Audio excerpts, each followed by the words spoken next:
Well, hello, everyone. Subject that I want to bring up because it is in the news of late.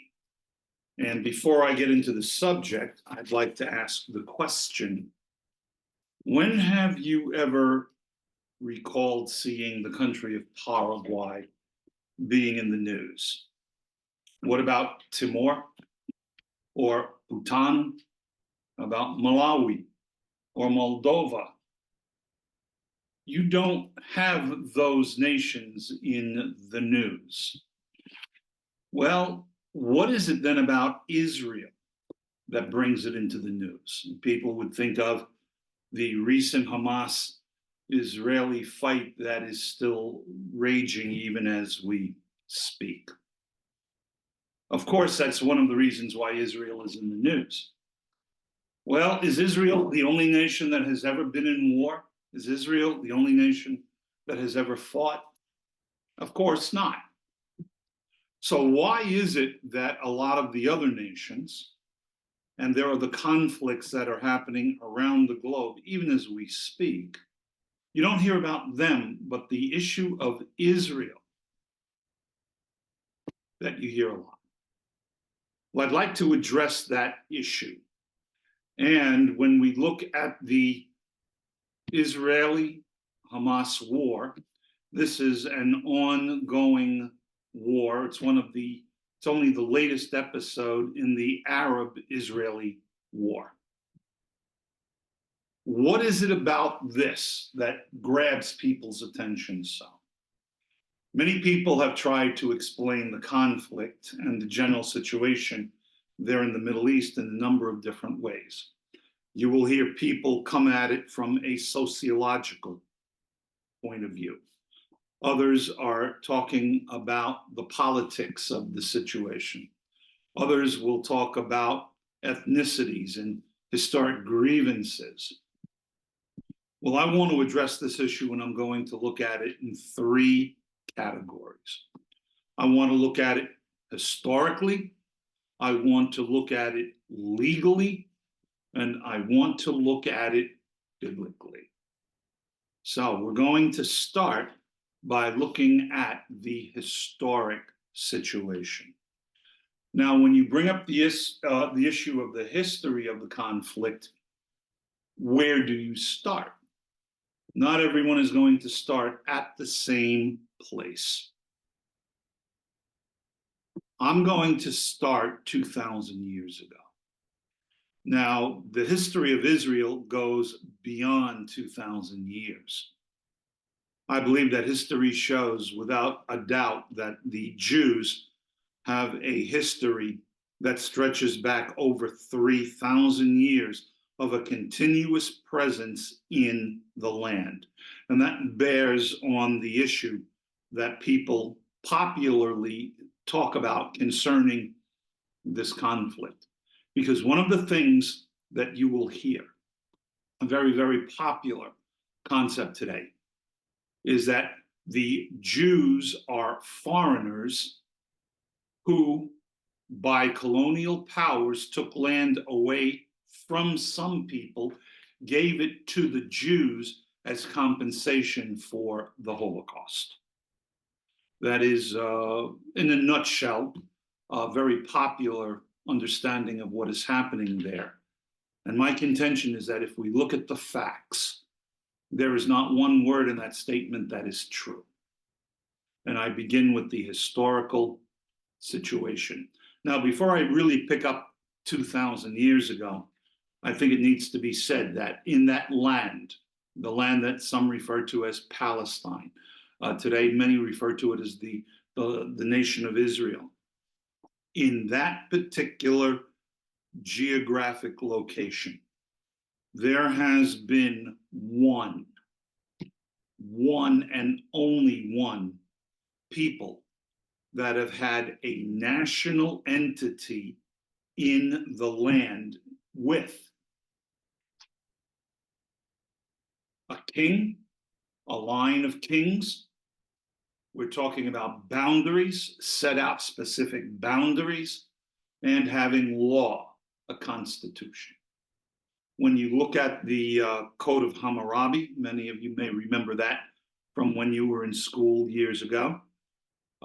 You don't find very many nations or people groups 3,000 years ago that had a written code, a constitution, such as the Code of Hammurabi. The Jews were one of those people.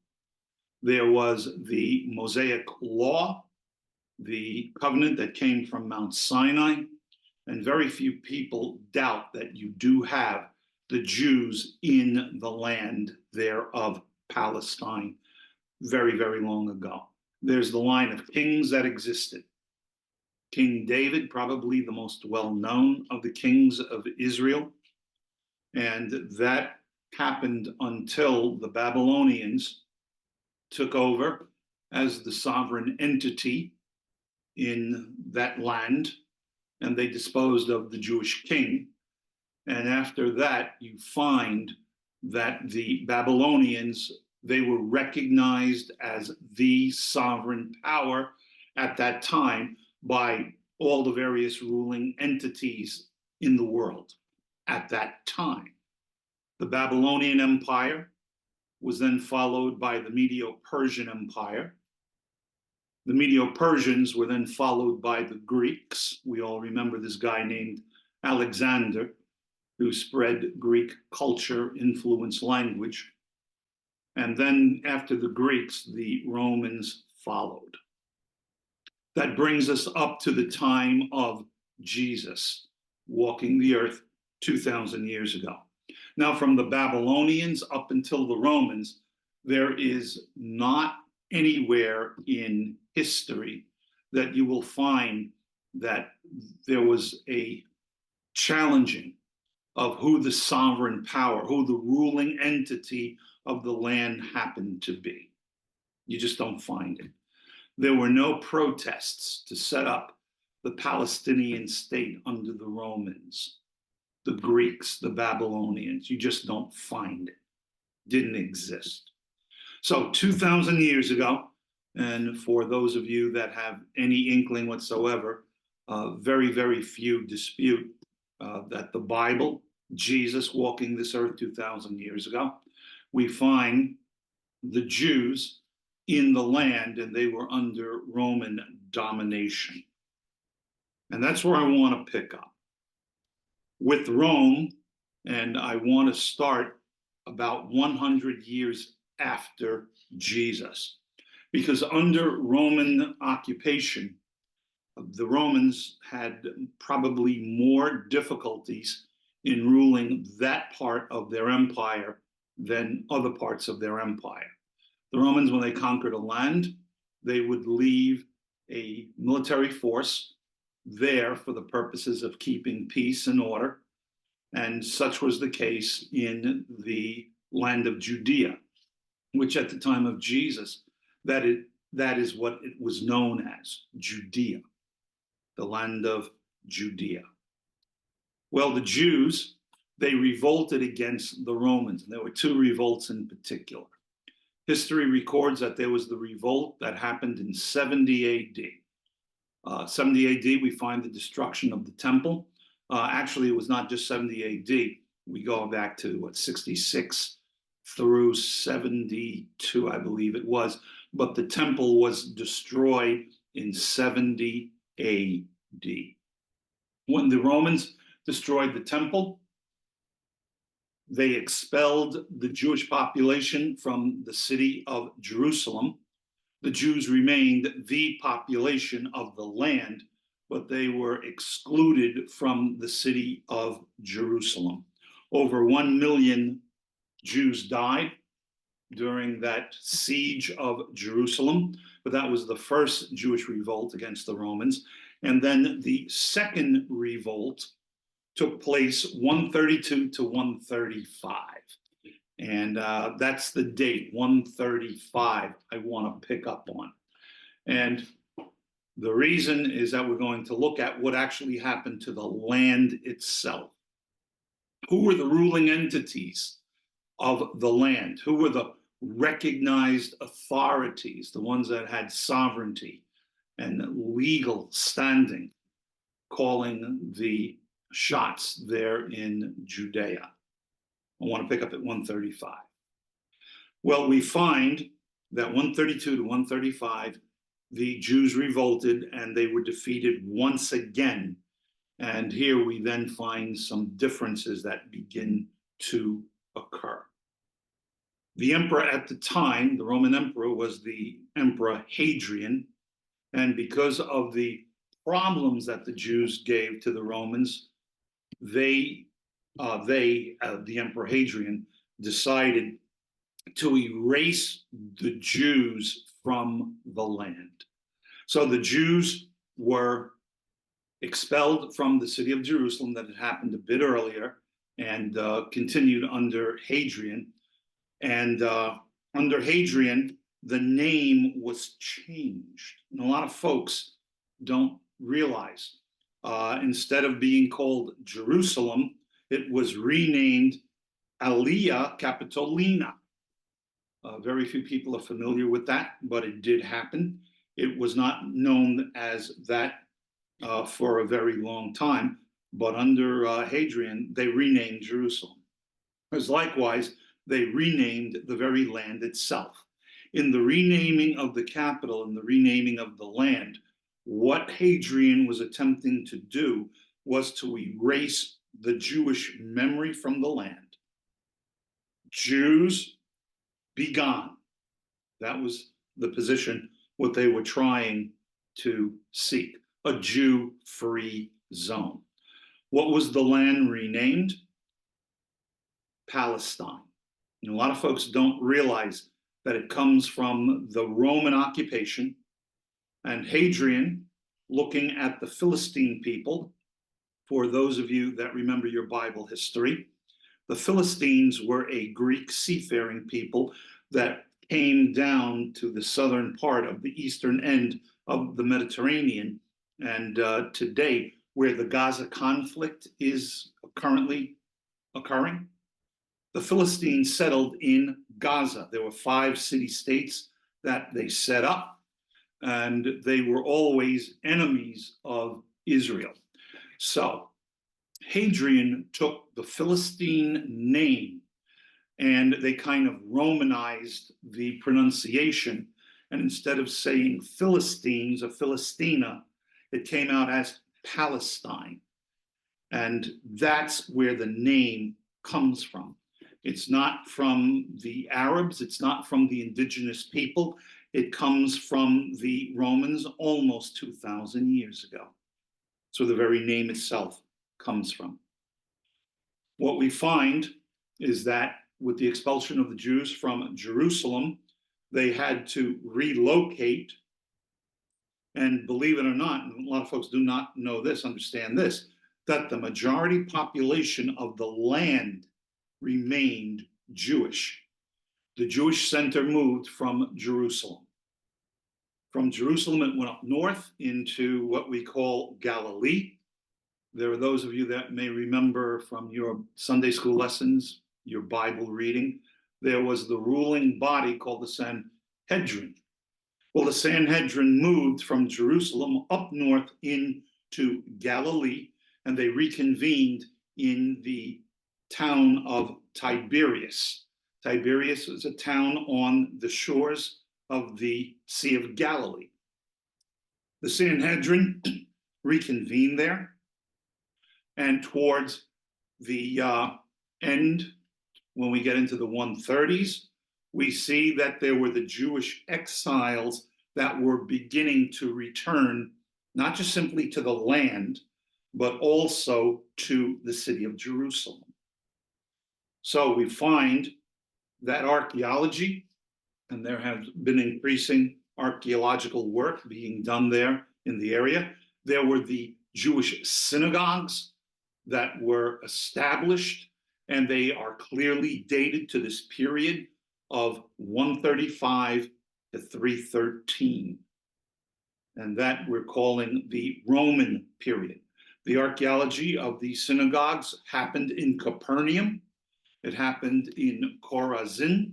It happened in Baram. It happened in Gamla. And there are the other excavation sites that have clearly shown a very clear Jewish presence in the land.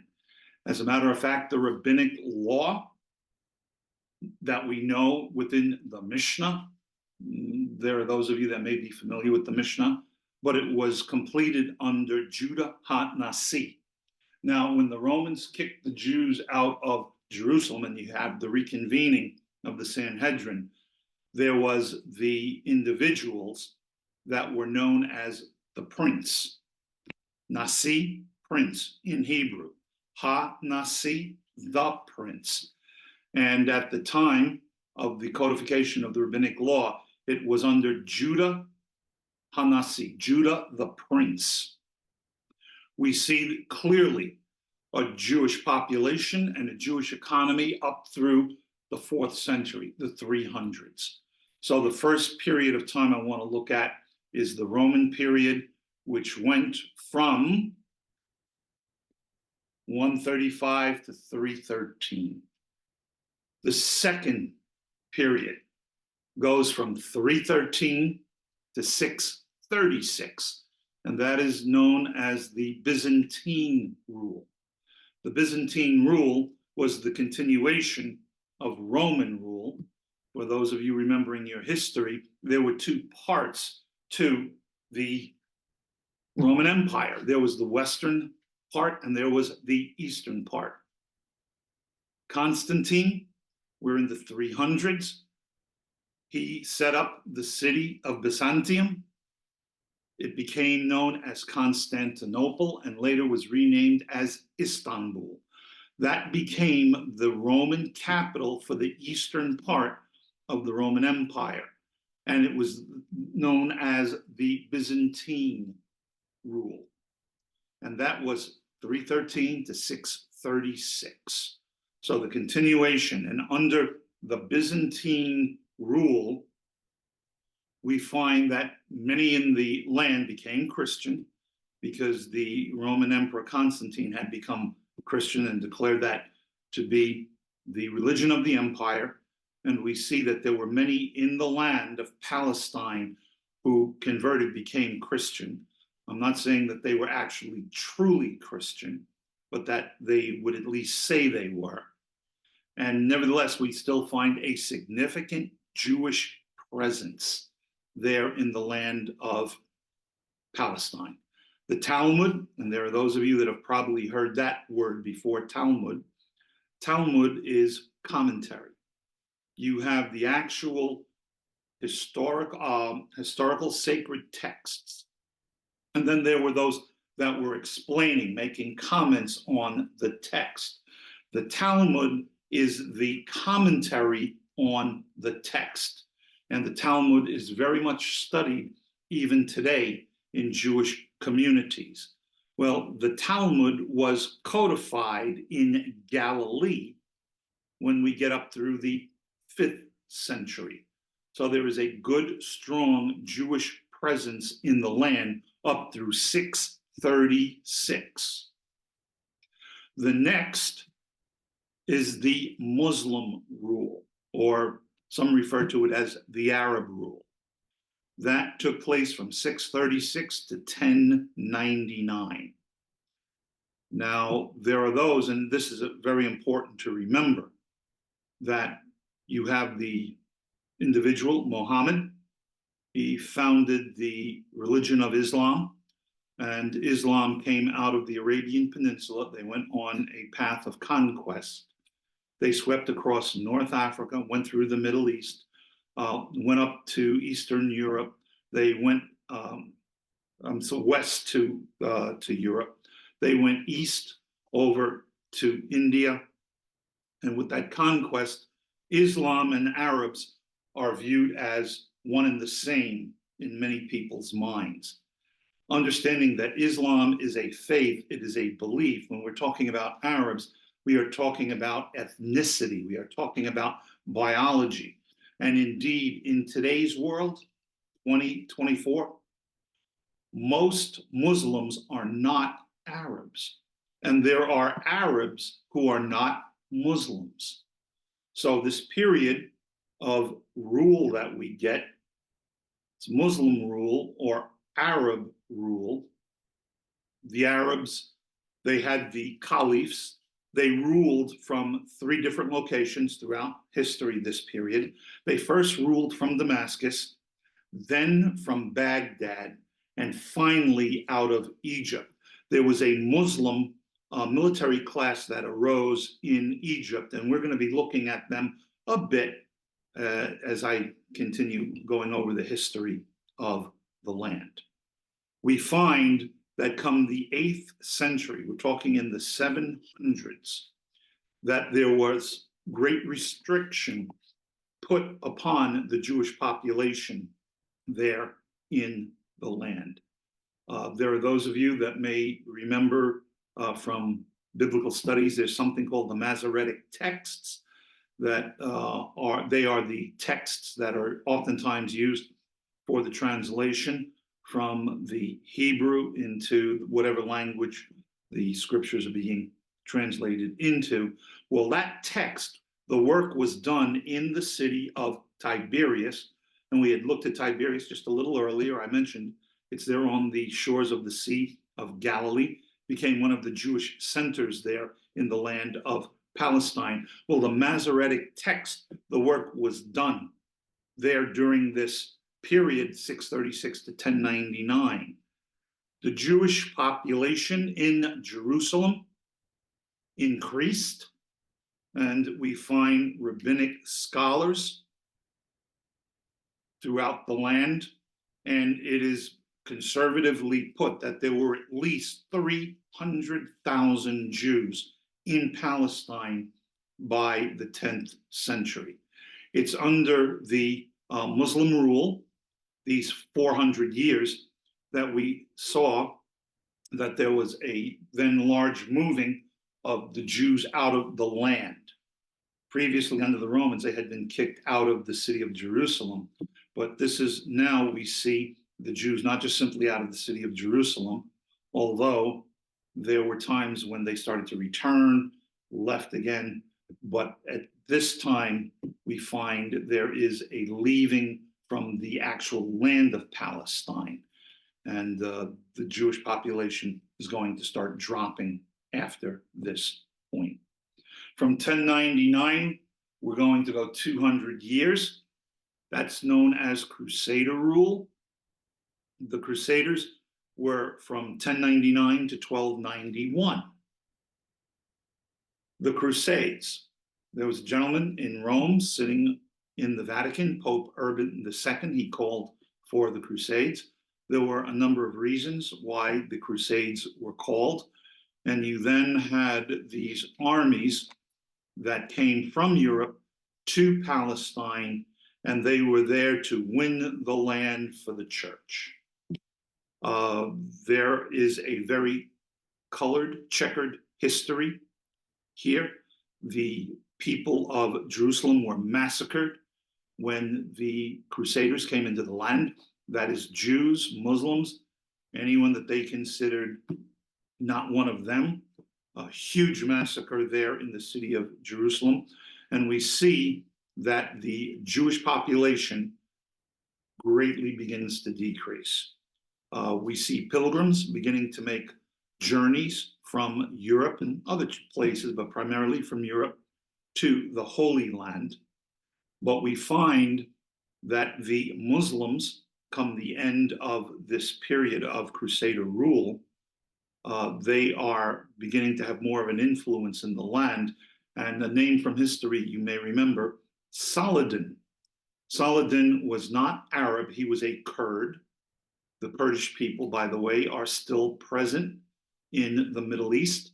They are found primarily in Iraq, Turkey,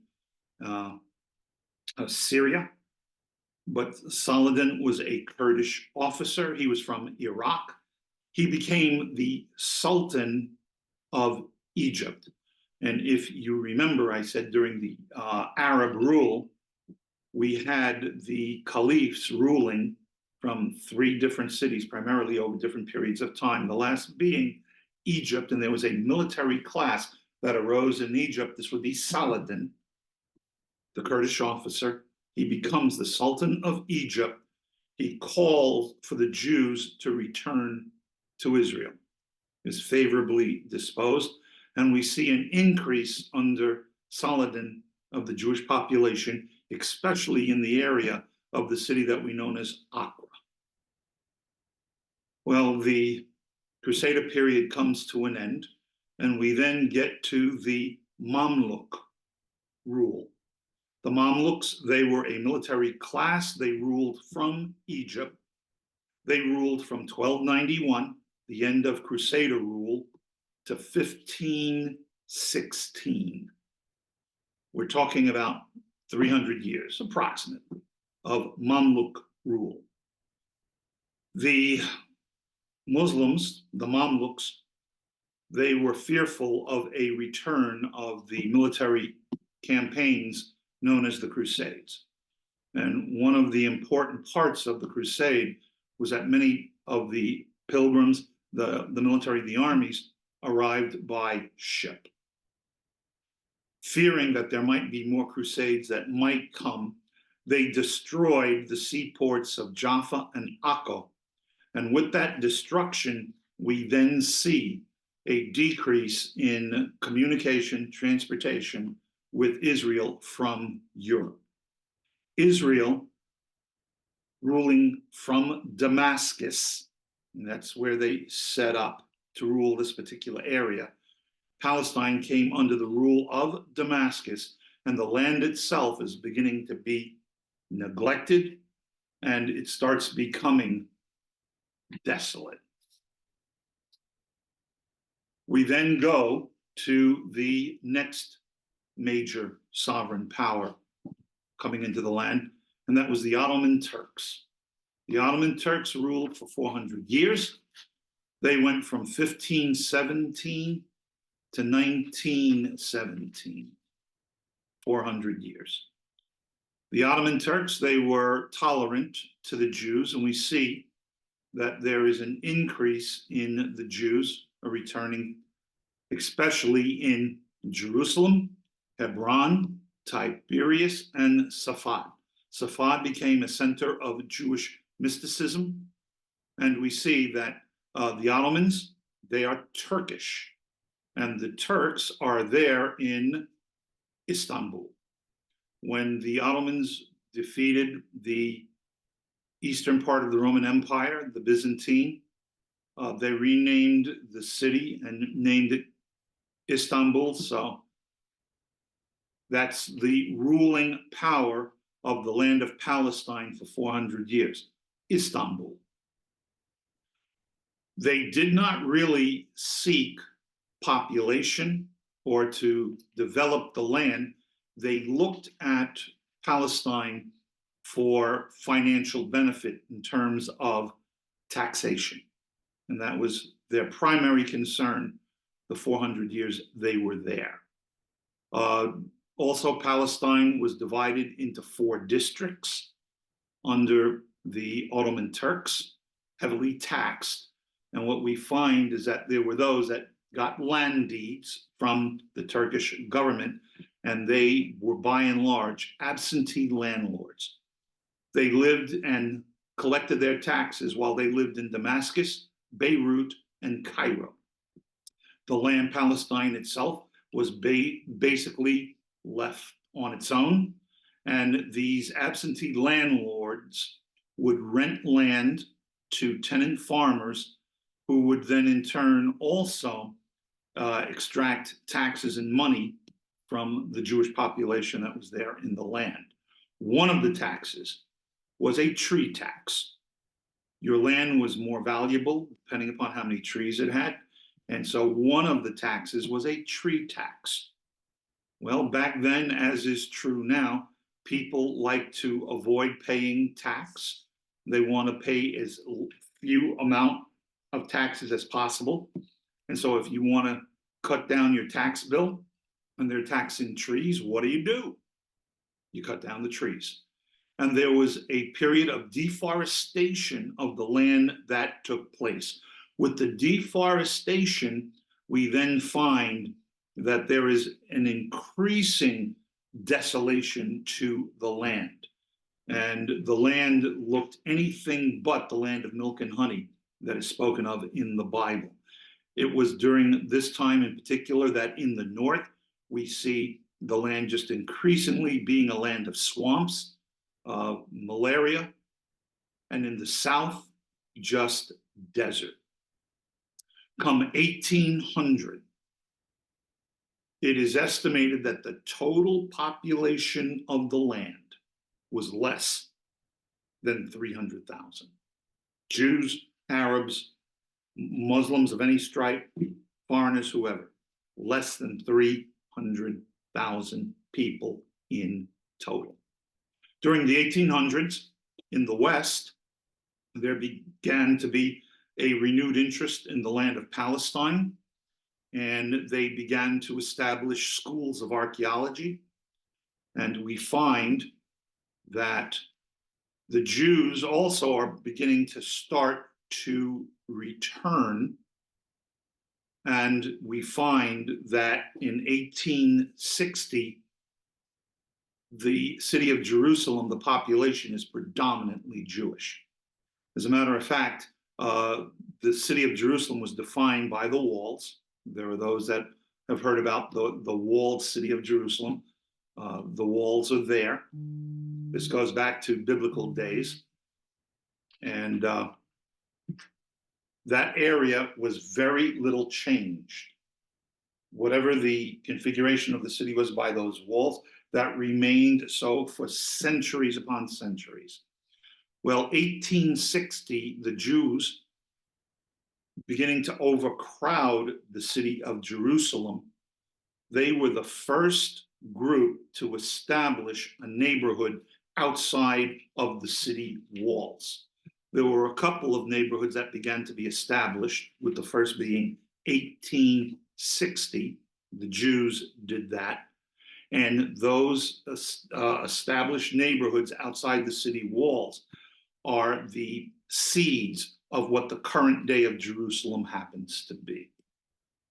So, the reason that I'm going over this, and this brings us up to the year 1917. The reason I do that is to show that the Jews have an unbroken presence in the land that stretch back for centuries. So that original popular idea that I spoke of, that the Jews are foreigners who were given someone else's land by the colonial powers, that just simply is false, because the Jews are not foreigners to the land.